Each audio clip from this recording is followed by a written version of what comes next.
అందరికీ నమస్కారం. ఈ వీడియో క్యాటలిస్ట్ ఎస్పీ ఛానల్లోనే ఇస్తాను. నేను ఎందుకు ఇస్తున్నానంటే, అసలు చంద్రబాబు నాయుడు అనే వ్యక్తికి డెవలప్మెంట్ తెలియదు అన్నట్టు, చంద్రబాబు నాయుడు అన్నీ కూడా కట్టుకథలు అన్నట్టు ఈ జగన్మోహన్ రెడ్డి చెబుతున్న మాటలని నమ్మి గొర్రెల్లాగా పోస్టులు పెడుతూ కామెంట్లు పెడుతున్నప్పుడు వాళ్ళని చూసి జాలేస్తుంది, చిరాకేస్తుంది. కనీసం ఈ ఒక్క వీడియో కన్నా వాళ్ళు మారతారనే చిన్న ఆశ. గతంలో చాలాసార్లు చెప్పారు, ఒక ట్రాన్స్లో ఉన్నాడు మారడు, ఒక ట్రాప్లో ఉన్నాడు బయటికి రాలేడు. బట్ వాళ్ళని మార్చే ప్రయత్నం నేను చేస్తున్నా. దానివల్లే లేనిపోయిన నిందలు, పిచ్చి పిచ్చి కామెంట్లు. అయినా సరే పర్లే, యాజ్ అ జర్నలిస్ట్ నా డ్యూటీ అది. ఏది అమాయకులని సేవ్ చేయాలి, మంచి వారికి ఇంకా మంచి జరిగేలా చూడాలి. ఇప్పుడు వైసీపీ అధినేత జగన్మోహన్ రెడ్డి నిన్న మొన్న కూడా అన్నది, గూగుల్ డేటా సెంటర్ కదా అదనే డేటా సెంటర్ అంటాడు. ఆ చంద్రబాబు తెలియదు నేనే తెచ్చాను అంటాడు. ఆ డేటా సెంటర్ వల్ల ఎన్నో లాభాలు అంటాడు. బట్ వైసీపీ వాళ్ళు మొత్తం అసలు ఆ డేటా సెంటర్ మొత్తం కూడా భయంకరమైన ప్రాబ్లం మాదిరిది అంటే సరే పక్కన పెడదాం, మాట్లాడుకున్నాం ఆల్రెడీ. ఇప్పుడు ఈ వీడియోలో నేను చెప్పబోతున్నాను.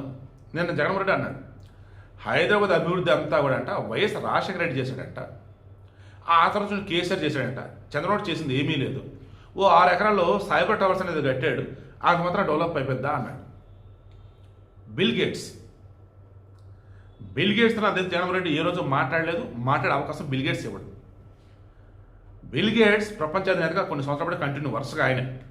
ఇప్పుడు మన జెఫ్ బెజోస్ అమెజాన్ వాళ్ళు, ఇంకా టెస్లా వీళ్ళై ఉన్నారు, ఎలాన్ మస్క్ వాళ్ళు. కానీ ఈ బిల్ గేట్స్ అపాయింట్మెంట్ దొరకనటువంటి రోజులలో బిల్ గేట్స్ ఏకంగా చంద్రబాబు నాయుడు ఇంటికి వచ్చి అతిథి సత్కారాలు అవన్నీ అయిన తర్వాత కూడా అన్నీ మాట్లాడుకొని ఆయన మైక్రోసాఫ్ట్ హైదరాబాద్ పట్టుకొచ్చాడు.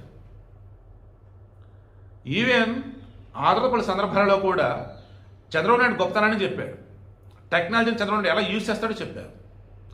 ఇదే విషయాన్ని కేటీఆర్, మన జగన్మోహన్ రెడ్డికి అత్యంత ప్రియం కదా ఈ బీఆర్ఎస్ వాళ్ళు, ఆ కేటీఆరే చెప్పాడు.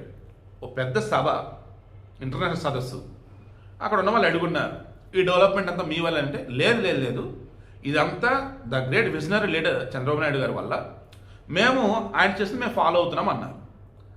వైఎస్ రాజశేఖర రెడ్డి సైతం ఆనాడు ఇదే ఒప్పుకున్నాడు. బట్ జగన్మోహన్ రెడ్డి దృష్టిలో, ఆ పేటీఎం బ్యాచ్ దృష్టిలో మొత్తం పాపం కుర్రోళ్ళు పిల్లలే కదా, వాళ్ళు తెలియదు కదా, జగన్ చెప్తే నిజం నమ్ముతారు కదా. అందుకు చేపల కొట్లు అద్భుతమైన డెవలప్మెంట్, రొయ్యల కొట్లు అద్భుతమైన డెవలప్మెంట్, గుడ్డి మధ్య చెప్పినటువంటి ఏమంటారు మామిడి తాండ్ర, పూతరేకులు, పచ్చళ్ళు, వడియాలు, అవి అద్భుతమైన డెవలప్మెంట్, అవి కంపెనీలు. మై డియర్ పిల్లల్లారా, పెద్దల్లారా, మరలా చెబుతున్నా, ఆ వైసీపీ అనే విషవృక్షం నుంచి బయటపడండి, దాని నీడలో ఉండకండి. ఆ వైసీపీ అనే మహాసర్పం మిమ్మల్ని కాటు వేసింది, జాగ్రత్త. ఒక రాజకీయ పార్టీకి ఉన్న అర్హత ఆ పార్టీకి లేదు, ఒక రాజకీయ నాయకుడికి ఉన్న అర్హత ఆ జగన్మోహన్ రెడ్డికి అసలు లేదు. ఇప్పటికన్నా కానీ నిజాలు తెలుసుకోండి, గ్రాఫిక్స్ కాదు. ఇప్పటికైనా నిజాలు తెలుసుకోండి. ఆయన చేసిన డెవలప్మెంట్, ఎవరు చంద్రబాబు నాయుడు చేసిన డెవలప్మెంట్, దానిలో భాగంగా ఆ తర్వాత వచ్చిన కంటిన్యూ చేస్తే సూపర్గా ఉన్నారు. బట్ జగన్మోహన్ రెడ్డి చంద్రబాబు చేసిన డెవలప్మెంట్ని, ఆయన వేసిన అడుగులని మొత్తాన్ని కూడా విధ్వంసం చేసి పడేసాడు 2019లో. దాని తర్వాతే ఏం జరిగిందో మనందరికీ తెలుసు. వినాశనం ఏంటంటో చూసాం.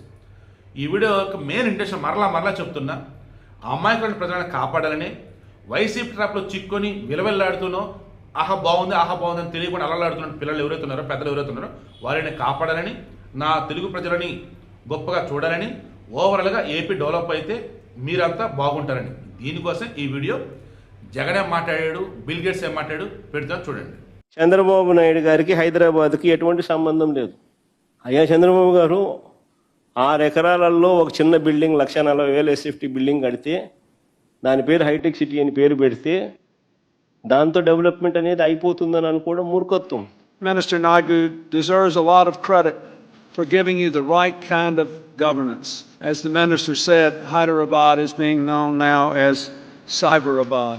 He definitely has done his best, and he is, in fact, when Hyderabad was not as well known as it is today in information technology space, he went out all the way to Bill Gates, convinced him, and eventually the development center happened about 17 years ago, so all credit to him for that.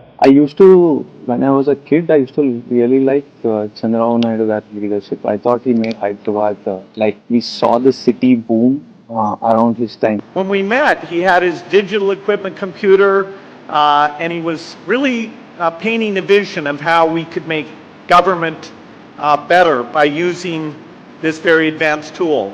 I'm extremely emotional every time I am on the stage with this person because for me he's a absolute role model. Chandrababu Naidu గారు ముఖ్యమంత్రిగా ఉన్నప్పుడు ఆనాడు genome వ్యాలీని ప్రారంభించారు. నేను ఈరోజు మొహమాట లేకుండా చెప్తా ఉన్నాను. I've had the pleasure in my longish, I guess, career in the government, meeting many political leaders, all of whom have been impressive in different ways. But somebody coming in new, somebody putting a new idea, carrying it through and transforming a city, I think Chandrababu Naidu deserves the prize for that. So I'm really happy to be able to say that. Wisdom of economy, డబ్బు budget ఎంత చేయాలనేది, సంపద ఎంత పెంచాలని తెలివితేటలు కావాలి. కాంగ్రెస్ హయాంలో చంద్రబాబు నాయుడు గారు ముఖ్యమంత్రి కాకముందు బడ్జెట్ ఎప్పుడు కూడా గొర్రెతో ఎంతరంటే పెట్టడన్నట్టే ఉంటుండే. 10,000 కోట్ల లోపే ఉంటుండే. 10,000 కోట్ల లోపే ఉండేటువంటి బడ్జెట్ ను 52,000-53,000 కోట్లకు తీసుకెళ్లిన ఘనత చంద్రబాబు నాయుడు గారికి దక్కుతుంది. సంపద ఎంత సృష్టించానో చంద్రబాబు నాయుడు గారికి తెలుసు. ఆయన సృష్టించిన సంపద మీద వచ్చిన యావరేజ్ పెరుగుదలతోని ఇలా రాజశేఖర రెడ్డి పోజులు కొడతా ఉన్నాడు. ఆయన ఆలోచన విధానం వల్ల అర్థమైందా రాజా?